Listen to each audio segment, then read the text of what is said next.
Hi everyone, this is Jack Hurley, Superintendent of Schools, for another edition of Word from the Superintendent. You may notice a different venue as I'm coming to you from the TV studio at Rutherford High School.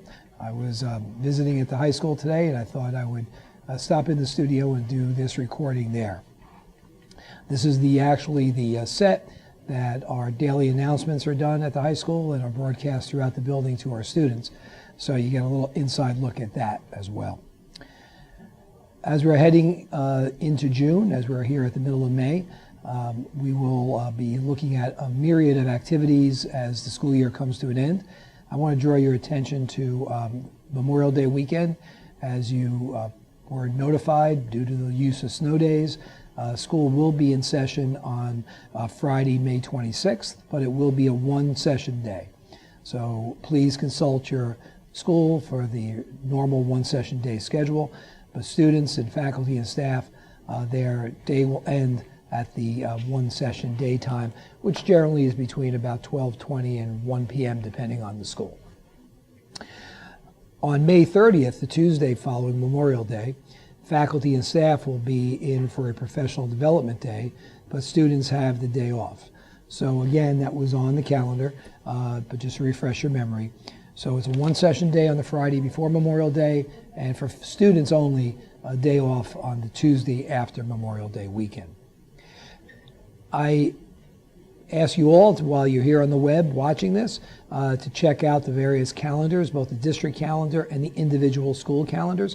So much is going on district-wide that it's hard to get everything on the district calendar this time of year.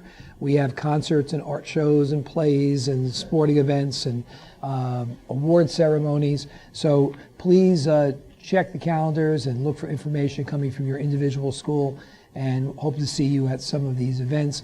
And congratulations to our students and to our faculty and staff who have worked to put together not only the event, but all of the hard work and the talent of our students and faculty and staff to produce the art and the plays and the athletics and all those things I spoke about. Over at Washington and Lincoln School during the first week of June, we'll be having the second annual bike rodeo for third graders, where members of the faculty, the borough, also a bike safety company come in, police officers, and we teach the third graders and reinforce bike safety skills. Again, consult your school calendar for those dates, and I'm sure information has been or will be sent home regarding that. As I mentioned throughout the year, we have a long-term strategic planning committee that has worked all year to look at the direction the district is heading in and what some of the challenges and needs will be going forward. The committee was chaired by Dr. Valechko, the principal of Lincoln School, and consisted of members of the school community, board members, parents, student, faculty members, administrators, and they met throughout the year. As you know, there was a district-wide survey that was developed and presented over the winter. On the May 8th board meeting, Dr. Valechko and other members of the committee presented a report to the board. If you scroll through the board videos that are on the website, you can find that presentation and watch it. Also, we'll be posting on the web the PowerPoint presentation, which is pretty self-explanatory, although hearing the report does explain some of the slides.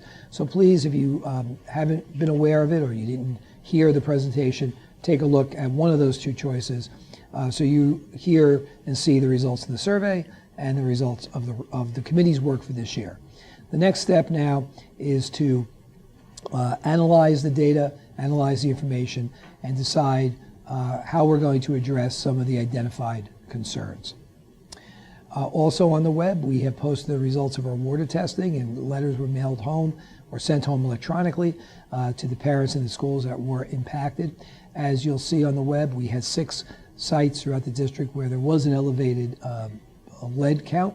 However, none of those were areas accessed by students and staff as a drinking source, but the potential was there. They could have been. That's why we had them tested. They have been taken out of service, and we'll be following up with a little more detailed plan to decommission or correct those sources. I'm also pleased to announce or re-announce that next year we will be one-to-one throughout the district with our technology.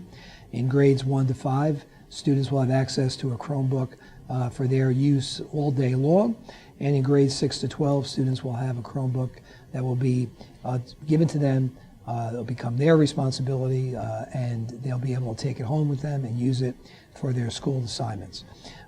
This was a 5-year plan the board had, but due to the generosity of the Rutherford Education Foundation, the work of the board and the business office and the building administrators and supervisors, we were able to work with the budget to get there 2 years ahead of time. And that is, I think, a wonderful service for our students and for our program and curriculum. Also a credit to the teachers and to the students who really have utilized the technology and integrated it as part of the day-to-day operations of school, which really meant that these Chromebooks and the one-to-one capability was more and more of a necessity, and not just something that would be used, but something that would truly be utilized every day as an integral part of our schools. So it is a very busy time of year, and as I said earlier, please check your calendars and stay abreast of the upcoming school events and activities. I do want to take one moment before closing to thank everyone in the school community for the work they've done, the adjustments they've made this year, in what was really a major reorganization of the district from pre-K and beginning next year up to 21, where we brought in so many new programs and new initiatives, and it really has been a very, very smooth transition. And I thank you all for that. I'll be back in June with a message as far as summer information, but this is the final one for this academic year. So again, congratulations and thanks to everyone.